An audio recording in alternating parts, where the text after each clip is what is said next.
tu na chuan Facebook profile video man dan le 3D photo upload dan kha sui don ni chuan tu na ka Facebook man lai hi light ni lawa Facebook app pa ngai kha ni a Facebook light ta chuan a thek lawa chuwang chuan Facebook pa ngai Play Store download tu mang kha khating kha kan mang done kan ti du ni chuan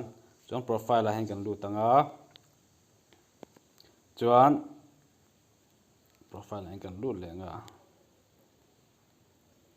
chuan ta hianin kan video này sa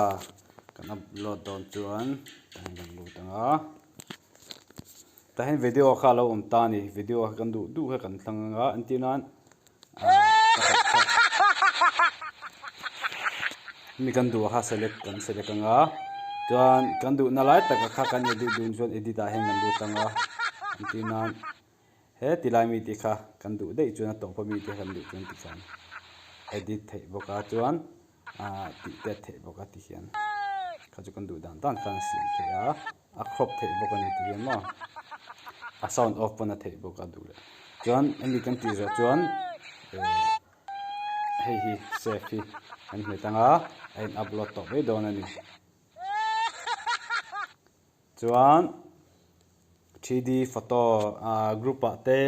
timeline te 3D photo kan upload don chuanim kan lut lenga chuan 3D photo ti oma hian kan lut tanga ten gallery mi kan du kha kan upload kan man du kha antina ti dara in convert tanga 3D in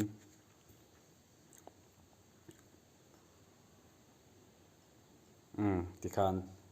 phone ti chat khanin masata hianin 3D a hianin athen chu nal vak lo oma thala nal deuh nal vak lo anal chi le nal chi lo deuh te po om ve a anal vek lo ni ti ha kan thiat tan chuan antina group a post don taila kan du na group a khan kan lu tanga tinan ta hen post don taila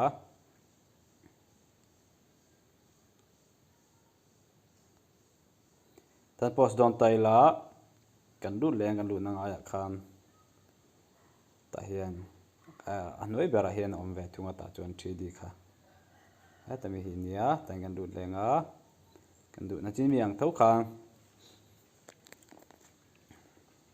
en convert lenga he po he chinya kan soi ta ang khan nale nalo chi kha mo wang khanin a che thei wang khan a che thei lai tu le che thei lai lo tu kha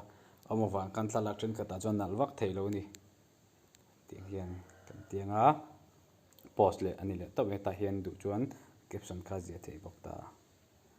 kha ani chuan kha mi kha se hri pati lo pui ve nge don